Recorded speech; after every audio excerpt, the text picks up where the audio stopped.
Okay, Archer, here comes today's airplane. It's a 747. We're going to see if it's for carrying people or if it's for carrying cargo. We can tell that by how many windows are in the side of the airplane. If it doesn't have windows, it's a 747 freighter and carries cargo. And if it has windows, lots of them on the side, it's a regular 747 and carries people. So here it comes. Let's watch.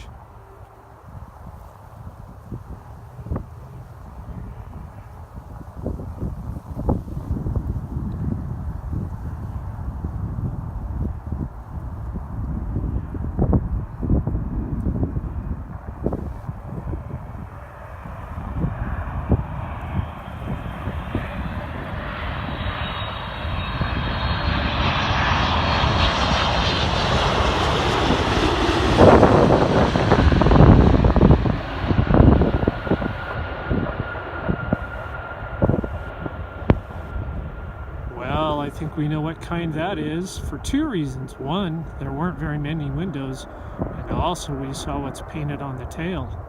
Hey, look, there he goes. Touch and go. Love you. Bye-bye.